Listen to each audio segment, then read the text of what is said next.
y'all. Today is Tuesday. It's Tuesday, and I went filled up my car because my light came on, and we got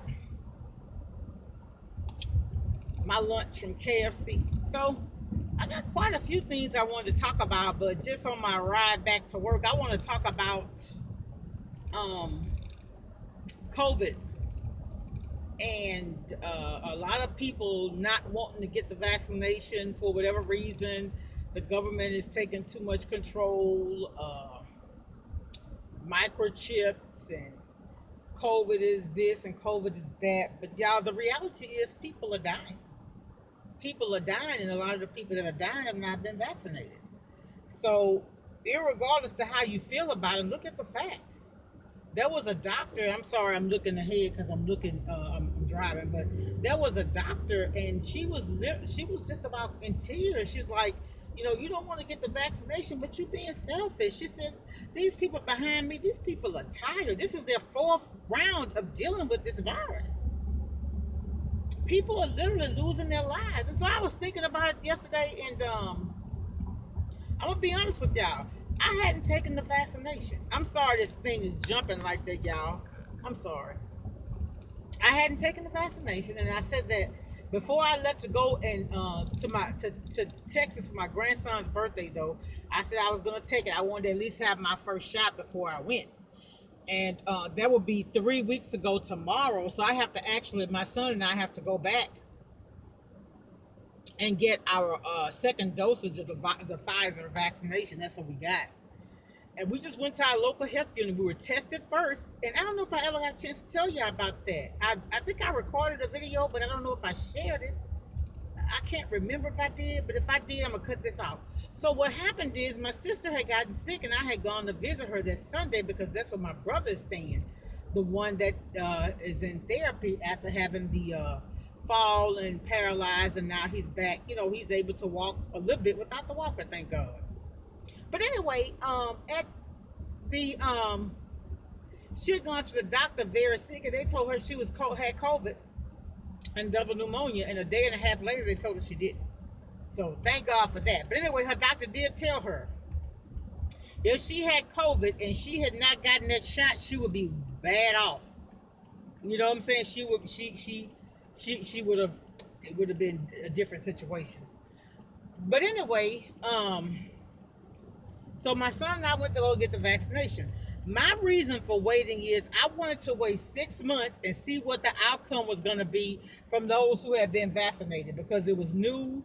They kind of rushed it. They had originally said the vaccination would probably be ready to April. I think they started it in August, and I said I was going to wait 6 months. So July was actually that 6 month.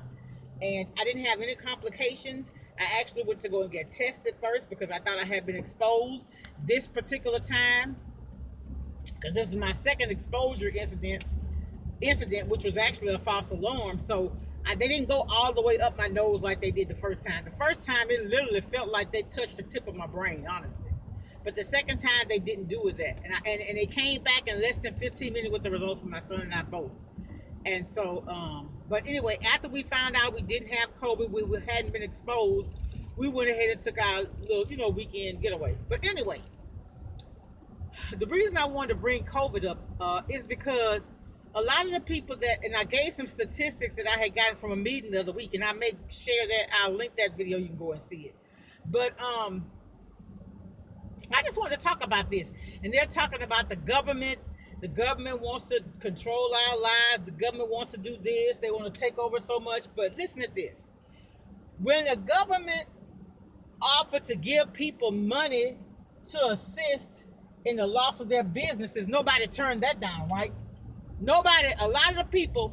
How many people that accepted the PPP loans are the same people who don't want to get the vaccination? I'm just curious about that. How many are the same? How many are the same people who didn't want to get the vaccine, who don't want to get the vaccination, accepted the money? The government help you when there is a need. Listen, we're not going to be privy to all of the information that they have, but they're basing their decision off of science and people who the Lord have blessed with the wisdom to understand how this thing works to the best of their capability. this is new. A lot of people don't even really know about COVID. A lot of the doctors don't even know. It's just so many. I was reading the other day, a girl said that there's actually 4 strains of COVID. Strains of COVID. But here's the thing. You want to pick and choose what you expect the government to do for you. So they can bail you out of financial crisis, but they can't bail you out of a medical crisis. That's the problem I'm having with it. If the National Weather, what they call them, whatever, if the National Weather Association gets on there and say, okay, we're preparing for a big storm, we need you to evacuate.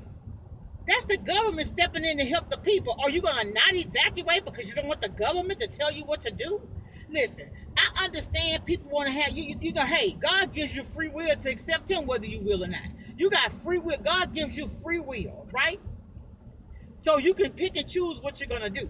But when you that's your life. But when you having to pick and choose and what you do affects other people, that's when it's bad. Because guess what? A person could be fully vaccinated, have COVID, be asymptomatic, and give it to somebody who hasn't been vaccinated.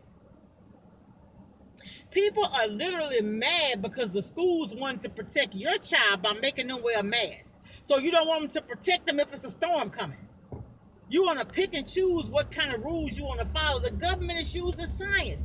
That's why the Bible say pray for your leaders, because they have to make decisions to, may not necessarily help everybody, but the majority.